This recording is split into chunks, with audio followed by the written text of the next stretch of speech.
प्रस्तुत है पल्लवी त्रिवेदी के लव नोट्स थे। एक गौरैया की जगह खाली है। लड़की बिछड़ने के 10 साल बाद लड़के के शहर में आई है। जब दोनों साथ थे तब कहा करते थे, हम लोग मिलकर एक म्यूजिक बैंड बजाएंगे और साथ में गाने कंपोज करेंगे और गाएंगे भी।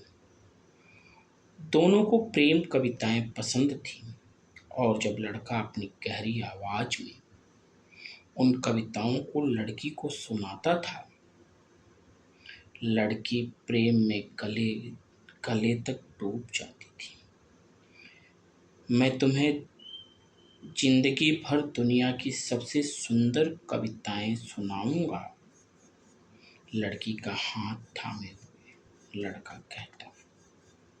रोज डिनर के बाद मीठे में कविता का एक टुकड़ा अच्छा आइडिया है, लड़की मुस्कुराकर कहती और हथेली के आंच से पिघल लड़के के सीने से लग जाती।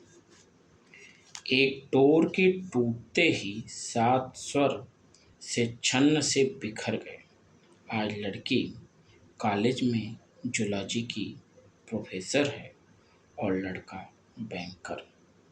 लड़के को मालूम है कि लड़की इसी शहर में है और उसने फोन करके लड़की को घर आने का आमंत्रण दे डाला है। लड़की एक बार में मान गई है। लड़की लड़के के घर उससे मिलने आई है। लड़का बेचैन है, ठीक वैसे ही जैसे 10 साल पहले हुआ करता था। लड़की सहज है, मानो कुछ हुआ ही नहीं। कैसे हो? अच्छा हूँ। और तुम? एकदम बढ़िया। तुम्हारी पत्नी आज टूर पर बाहर गई है, देर रात तक लौटेगी। ओह, और बेटा आता होगा खेल कर। तुम्हारे पति? वे भी प्रोफेसर हैं, एक बेटी है। बस ठंडी संक्षिप्त औपचारिक वार्तालाप। लड़का लड़की के आंखों में गहरे झांक कर देखता है। लड़की आंखें नीचे कर लेती है। लड़का बस यह जानना चाहता है कि क्या आज भी वह उससे प्रेम करती है।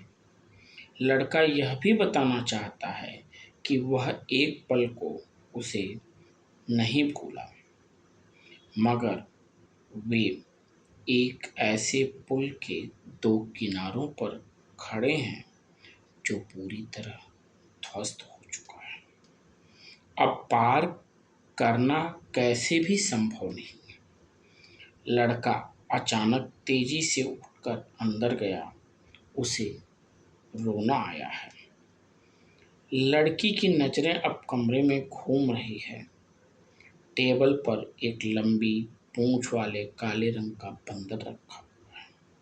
लड़की ने गौर से देखा, अरे यह तो बिल्लू है। लड़की ने बिल्लू उसे गिफ्ट किया था, यह कहते हुए कि एक बंदर के लिए उसका भाई लेकर आई, और देर तक हंसते रहे थे दोनों। लड़का बाहर आ चुका है। उसका नन्हा बेटा लड़की की गोद में बैठा हुआ है। थोड़ी देर बाद बेटा अंदर भाग गया है। लड़के के चेहरे पर एक सवाल है, एक बात पूछो तुमसे? ना, कुछ मत पूछो। एक लंबी खामोशी के बाद लड़की जाने के लिए उठी और जाते जाते पीछे पलटकर कहा, जवाब पूछने से नहीं मिलते, वो तो हमेशा मौजूद रहते हैं हमारे इर्द गिर्द, बस हम उन्हें देखते नहीं। फिर कब मिलोगे? लड़की ने लरजती आवाज में पूछा। पता नहीं, लड़की का सधा हुआ जवाब। लड़की जा चुकी है। लड़का उदास है।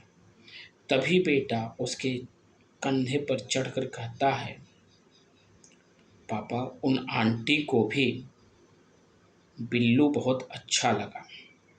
उन्होंने उसे जोर से गले भी लगाया। लड़का चौंक गया। एक पेपर वेट के नीचे एक पन्ना मेज पर फड़फड़ाया। पन्ने पर ज्ञानेंद्र पति की कविता ट्राम में या जानी पहचानी राइटिंग में लिखी हुई थी। चंद पंक्तियां हाईलाइट की हुई थी। इस महावन में भी एक गौरैया की जगह खाली है।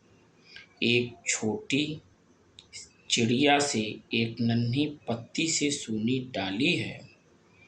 महानगर के महाटहास में हंसी कम है। विराट धक-धक में एक धड़कन कम है। कोरस में एक कंठ कम है।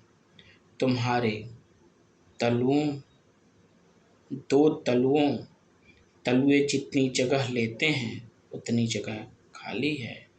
लड़के ने एक नज़र कमरे में बिखरे तमाम जवाबों पर डाली। बिल्लू को जोर से भींच लिया और रूधी आवाज में कविता पढ़ने लगा। धन्यवाद।